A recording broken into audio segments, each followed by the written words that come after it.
Direto com Mota. Ô, Mota. E aí, hein, Mota? Boa tarde. Eu queria, Emílio, já quero, antes que eu esqueça, queria dizer a vocês o seguinte: na sexta-feira eu estarei aí em São Paulo com a patroa. Eu queria almoçar com vocês no Bar da Ardice, se vocês almoçarem lá. Fechadíssimo. Vamos não. Vou levar você lá no... Eu, você, o Chiquinho Pão de Hambúrguer. Figueira, vamos no Gero. Vou levar você no uma Gero. abobrinha milanesa. Lógico, aquela abobrinha. A gente só come abobrinha pra não gastar. Aquela abobrinha. O Gero é espetacular. Quem vai lá é o Chiquinho Pão de Hambúrguer. Vai de blazer. Vai o Chiquinho Piperno. Só que ele não tira foto lá. Os puta canhoteiro que a gente tem aqui, eles vão tudo no Gero. E vou dizer mais, o cara ele fuma um charuto de R$2.000. Mentira. Sim. Tô falando pra você. Aquele cubano. O cara é um puta Zé Comuna. Coíba. Se finge de... Se serve do capitalismo. Não tem mais socialismo. Não tem mais cubano. Palavras bonitas. Viu? O charuto do cara custa R$2. Caramba. Não tô brincando, não. Eu vi moreno. Isso. Socialismo moreno. Tem adega. O que você quer saber do Mota? Eu quero saber do Mota, obviamente, o assunto né? do momento, e eu adoro quando ele faz a análise dele sobre a fala do Lula. É com você, Mota, que a gente está muito curioso. É um episódio estarrecedor. Eu não tenho outra... Fiquei pensando aqui que palavra usar para descrever isso. É como se a gente visse a história se repetindo. Tá? Não há problema nenhum em criticar Israel. Agora, comparação de uma guerra onde Israel luta por sua sobrevivência com o Holocausto, essa comparação ela não encontra sustentação na história, na lógica e nem na moral. Não há nenhuma maneira, né, se você examinar o que está acontecendo agora e o que aconteceu no Holocausto, não há como você comparar uma coisa com a outra. É sempre bom a gente lembrar. E por que Israel é tão importante? Porque a existência de Israel é a garantia de que um episódio como o Holocausto nunca mais vai acontecer de novo. A gente está assistindo hoje o ressurgimento do antissemitismo. O que é antissemitismo? É o preconceito racial contra judeus. E muitas vezes esse antissemitismo ele vem vestido com a roupinha bonitinha que disfarça. Então, não é antissemitismo, é antisionismo. O cara ele não tem a coragem de dizer que ele é contra o povo judeu, ele diz que ele é contra o Estado de Israel. Mas o Estado de Israel é o lar do povo judeu. Eu estou lendo um livro ótimo sobre, olha aqui, O Verdadeiro Jesus, que conta evidências históricas da existência de Jesus. Muita gente duvida que Jesus existiu e esse livro mostra evidências arqueológicas da existência de Jesus. E ele mostra como viviam os judeus naquela região onde é hoje Israel há 2.000 anos atrás. Os judeus são um dos povos que tem registro mais antigo na história. Eles foram durante muito tempo escravos no Egito Antigo. Então, é inconcebível essa discussão sobre o direito de Israel de existir. É sempre bom lembrar, sempre importante lembrar, no Holocausto foram assassinados 6 milhões de pessoas. A pancadas, a tiros, na câmara de gás, simplesmente por uma única razão, porque elas eram judias. Só isso.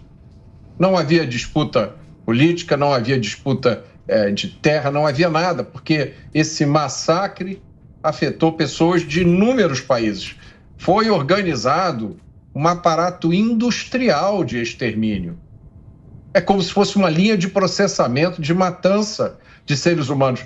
E é sempre bom a gente lembrar, um aparato organizado pelo governo de uma das nações mais cultas e educadas da Europa.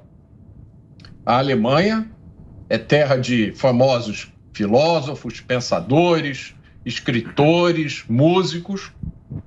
Quem estuda o que aconteceu naquela época, se pergunta como é que isso pode acontecer. Né? Onde estavam os homens de bem da Alemanha? Onde estavam os juristas da Alemanha? Onde estavam os juízes da Alemanha? E até onde estava o resto do mundo? Tem evidências de que os aliados, por exemplo, sabiam o que estava acontecendo nos campos de extermínio, poderiam ter, por exemplo, bombardeado as ferrovias que levavam os judeus para os campos de concentração. Mas o extermínio era o objetivo. Essa é uma informação que não pode ser perdida. Eu estava lendo outro dia sobre o levante do gueto de Varsóvia. Varsóvia tinha uma cidade na Polônia, tinha um gueto, um bairro onde foram colocados todos os judeus, e os nazistas, em determinado momento, começaram a ir lá no gueto e pegar as pessoas para levar para os campos de concentração para a morte. E aí, no dia 19 de abril de 1943, quando as tropas da SS entraram lá no gueto de Varsóvia para levar mais judeus, começou um levante. Foram 1.200 combatentes judeus que tinham apenas 17 fuzis, enfrentando os soldados da SS nazista. Esse levante durou 3 semanas. No final, os nazistas venceram pela força deles. Mais de 56 mil judeus foram capturados nesse episódio. 7 mil foram mortos ali mesmo a tiros. E o resto foi deportado para o campo de concentração. Isso nunca mais pode acontecer. Nunca mais nazistas, ou qualquer que seja o regime ou a ideologia, vão encontrar judeus indefesos, desarmados, despreparados. Essa é o aspecto principal da existência de Israel. Eu visitei o Yad Vashem, eu vi que teve uma pessoa aqui antes que falou sobre Yad Vashem, é o Museu do Holocausto em Jerusalém. É impossível você visitar o Yad Vashem e não sair de lá destroçado por dentro. E a parte que mais mexeu comigo é um prédio separado que tem dedicado à memória das crianças mortas no Holocausto. Nesse prédio, é um ambiente todo escuro, coberto de espelhos, e tem uma única vela que fica acesa. E a vela é refletida por todos os espelhos. E a dimensão do que aconteceu com os judeus é difícil você compreender, né? O que é 6 milhões? 6 milhões é a população do estado do Rio de Janeiro. Imagine você chegando aqui no Rio de Janeiro e não tendo ninguém. Onde é que estão as pessoas? Morreram. Foram todas assassinadas. Foi isso que aconteceu. E a existência de Israel é a garantia de que isso nunca mais vai se repetir. E o que nós vimos no massacre de 7 de outubro, o massacre de 7 de outubro foi um recado. É sempre bom lembrar o antissemitismo, os episódios de antissemitismo, inúmeros episódios na história da humanidade, sempre são instigados, provocados. É alguém que chega e diz: a culpa é dos judeus. E aí, muita gente ignorante, que não sabe o que aconteceu, não tem noção de nada, embarca nesse navio. Exatamente. O problema é você acabar acreditando nessa história. Não é isso? Tem um documentário muito bom, chama Os Últimos Dias, The Last Days, que é uma história na Hungria. É do Spielberg. O Spielberg sempre está preocupado com esse. Porque ele fala assim, faz 100 anos que aconteceu, muita gente não acredita nem no Holocausto. Fala, não, isso não aconteceu, tal.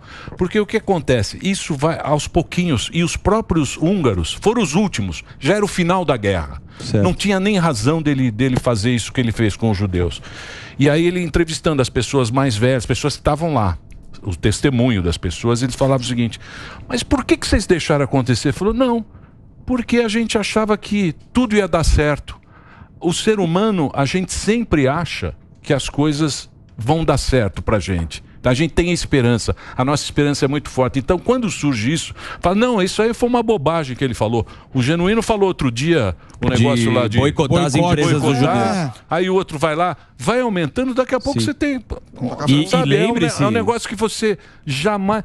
Quando você olha, quando você assiste qualquer documentário, qualquer filme, qualquer história que você olha do local, você fala, como é que isso aconteceu?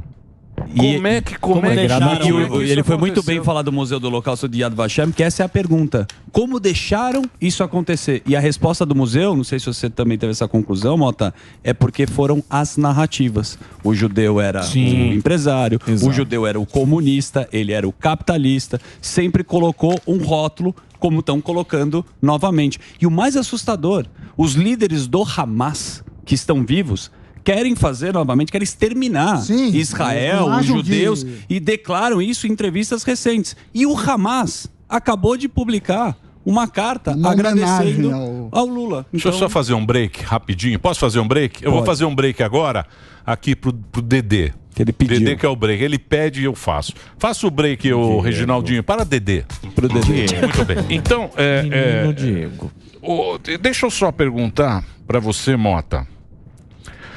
Porque agora nós temos aí o Lula, né, que é considerado pessoa não grata. Normalmente são os diplomatas, né? O que significa para um país, o que significa persona não grata? O que efetivamente vai acontecer com essa determinação lá de Israel? Eu acho que isso, antes de tudo e acima de tudo, né, Emílio, é um posicionamento moral. É Israel dizendo que foi profundamente ofendida. E eu acho que se Israel está dizendo isso, é seguro dizer que essa é a forma com a qual a maioria dos judeus no mundo inteiro se sentem. Israel é um país pequeno. Todo mundo que mora em Israel foi afetado de alguma forma pelo massacre de 7 de outubro e por tudo que aconteceu depois. Nós entrevistamos inúmeras pessoas, brasileiros que moram em Israel, nos meses que se seguiram ao massacre, e o sentimento era de que, da mesma forma que aquele massacre aconteceu, alguma outra coisa poderia acontecer, e a sobrevivência do país é que estava em jogo. Isso é uma coisa muito séria, uma coisa muito grave. E aí se junta também a desinformação, como já foi dito aqui, né? O que está acontecendo é uma operação militar contra uma organização terrorista. Mas o que muita gente apresenta está exemplificado por esse comentário, né? Como se fosse uma guerra contra um povo, como se fosse uma guerra contra uma etnia. Não é nada disso. Qualquer um que tem a menor familiaridade com a cultura judaica sabe que isso não tem nenhum lugar. Tá? Os judeus são um povo, uma cultura famosa por prezar o conhecimento, valorizar muito o conhecimento, o estudo, a cultura. E por isso, muitas vezes, é alvo de ressentimento. Isso aconteceu na história da humanidade inteira. Então, e aí nós, brasileiros, ficamos numa situação complicadíssima, né? Porque fica parecendo que somos nós, brasileiros, que pensamos dessa forma. Então, eu acho que todo brasileiro que tiver a oportunidade deveria se manifestar, né? E dizer que esse não é o nosso pensamento. Pelo contrário. Eu tenho parentes judeus, tenho uma quantidade enorme de amigos judeus, e a eles todos eu manifesto nessa hora minha solidariedade e meu desejo de que Israel, né, ganhe essa guerra, de que esse problema seja resolvido, né? Existem inúmeras alternativas para solucionar esse problema. Esse problema não é resolvido porque tem muita gente ganhando muito dinheiro mantendo esse problema vivo. É a mesma coisa com a crise de criminalidade do Brasil. Muita gente lucrando pra caramba. Basta ver, né, os líderes do Hamas, todos vivem vidas luxuosas. Qatar. Todos ali, aquela turma toda, né? O Irã injetando dinheiro nessas organizações terroristas. O Irã também é um problema que, em algum momento, o Ocidente vai ter que acordar e lidar com o Irã. Quando a gente vê o que aconteceu na Alemanha nazista, não foi só os ataques aos judeus, foram também os movimentos militares feitos pelos nazistas. Fizeram um aqui e ninguém falou nada. Depois fizeram outro ali e ninguém falou nada. E foram fazendo até que o dia, quando o Ocidente acordou, né, era a Segunda Guerra Mundial.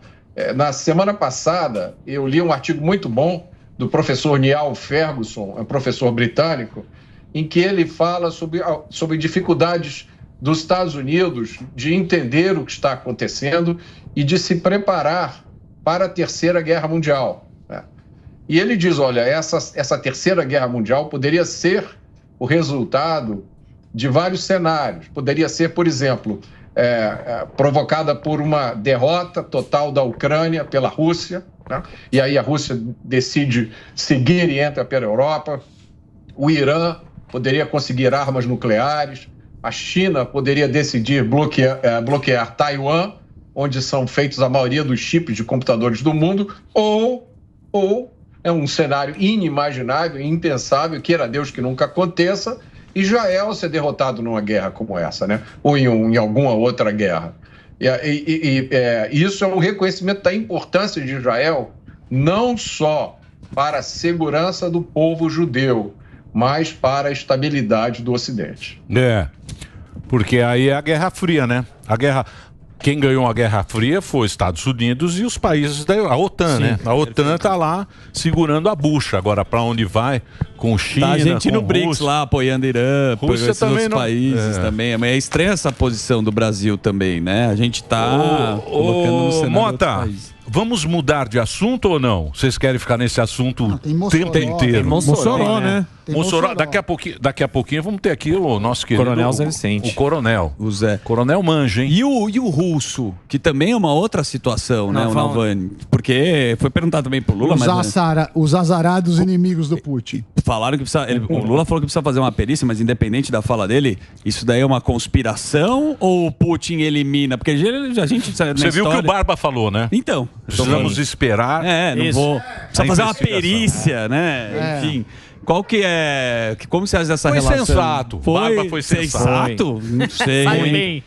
Da Venezuela também falou, mas especificamente da Rússia, o que você achou desse Zuzu tá caso? bravo agora. Né? Não é bravo. Você não assinou a cartinha lá? Não fui eu que fiz o L embaixo da mesa. Você assinou a carta. Loucura. Assinei a carta, minhas posições. Aqui não existe idolatria nenhuma política, e é uma coisa que já foi feita aqui nesse programa pela sua parte. E a cartinha? A carta, quem assinou está obviamente arrependido. Né? Mais ou constrangido. Menos, né? Mas voltando para o assunto da Rússia, eu queria a posição do Mota. Vamos falar sobre a carta? Então, o que é certo é não adianta querer posar de bom moço. Isso aí. Sim. Verdade. Se você vai posar de bom moço, de virtuoso, do cara que não tem... A gente tem muito mais vício do que virtude. Sim, Essa que é a grande realidade. Mas tem coisas, Mota, que a gente vê que é certo e que é errado. Tem coisas claras, que o que é certo e o que é errado, pode falar o que for. Né? Pode vir que conversinha, tem muita conversinha com argumento, você fala, putz, isso aqui tá querendo ser bom moço, querendo ser bonitinho, querendo lacrar na rede social. Tem coisa certa e coisa errada. Tem coisa que é verdade e tem coisa que é mentira. Essa que é a grande realidade. É que é difícil porque fica todo mundo enchendo o saco. Por isso que eu tenho poucos amigos. E tem que fazer igual o Morgado Quanto fala. menos amigos você tiver, menos gente pra te encher a paciência. Tem que fazer igual o Morgado fala. Então banca a gracinha, né?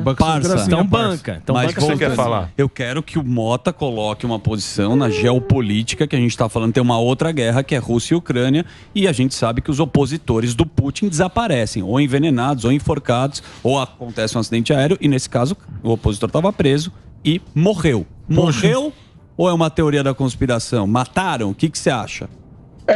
Não é o primeiro opositor russo que morre envenenado. Isso já aconteceu várias vezes. É difícil ser coincidência. Eu acho interessante a sua pergunta, porque na semana passada, na semana retrasada, começou um debate grande, porque no meu canal do YouTube eu comentei a entrevista do Putin ao Tucker Carlson. Certo. E eu falei que achei a entrevista boa. O Putin preparadíssimo, né? O preparo do Putin é muito maior do que a maioria dos políticos ocidentais. Muita gente interpretou aquilo ali como sendo um endosso do Putin. E eu falei, gente, o Putin está no poder desde 2020. Nós estamos em 2024. Tá? 2002. 2002. 2002? Então, 22 anos no poder, né? O Putin é um político autoritário, ele controla a Rússia. Eu não endosso esse tipo de coisa. Aí começou uma briga, porque tem um pessoal agora aqui no Brasil que considera o Putin conservador. Meu Deus. Um defensor dos valores tradicionais, da pátria, família e religião. Eu falei, meus amigos, não existe tirano conservador. Não existe. Ninguém que é conservador fica 22 anos no poder, né?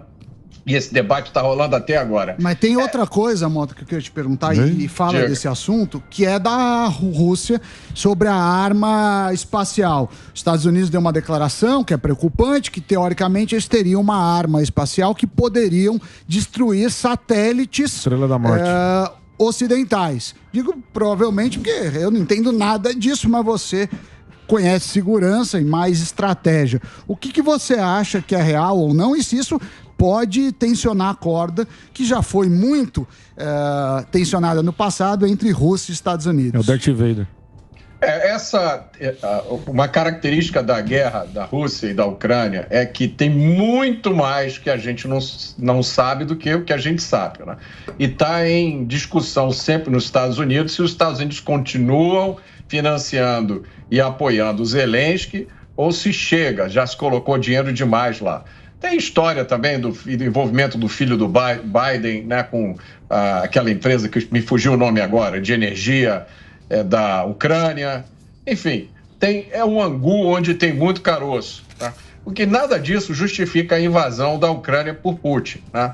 Mas tem todo um histórico nisso aí que entra em consideração. Agora, eu achei muito curioso, sabe? Porque essa notícia surgiu do nada. Tá? Logo após a entrevista, né? Logo após a entrevista. Deu 2 dias da entrevista, 1 ou 2 dias, e eu estava acompanhando, eu estava no ar, no Pingos, e estava olhando, eu sempre fico olhando os sites de notícia internacional. E aí essa notícia surgiu de repente, e foi um comentário feito pelo presidente do Comitê de Inteligência do Congresso, assim, tipo, um negócio com cheirinho de fofoca. Ele disse que havia uma ameaça, mas ele não disse qual era a ameaça. Aí entrou outra pessoa para dizer que não, realmente a ameaça existia, mas não era urgente. Uma coisa assim. Aí depois veio essa história da bomba nuclear para ser usada no espaço. Eu achei, assim, muita coincidência, assim, logo depois da entrevista do Trump. Esse Putin é conversa mole, viu, professor? É conversa mole. Você não viu lá, pô, os caras entraram lá naquela cidade lá, vizinha de Donetsk, lá, é nome esquisito, eu não lembro agora, não. Não lembro. Pô, morreu 20 mil combatentes russos pra tomar uma cidade. Então, o que tá morrendo de Ninguém combatentes... fala isso, né? Mas não passa. Não passa. Não vai lá falar pra você Vamos ver. falar da guerra. Por que não citou essa guerra? Ô, Mota, você fica com a gente agora, temos que receber aqui uma presença ilustre nesse programa. Calma, Delari, calma, bicho. Puta cara nervoso. Segura aí, parça. Segura, fazendo polichinelo. Você fica na sua aí, Mossoró. Ele fica excitado, esse menino. Segura aí, Calabreso.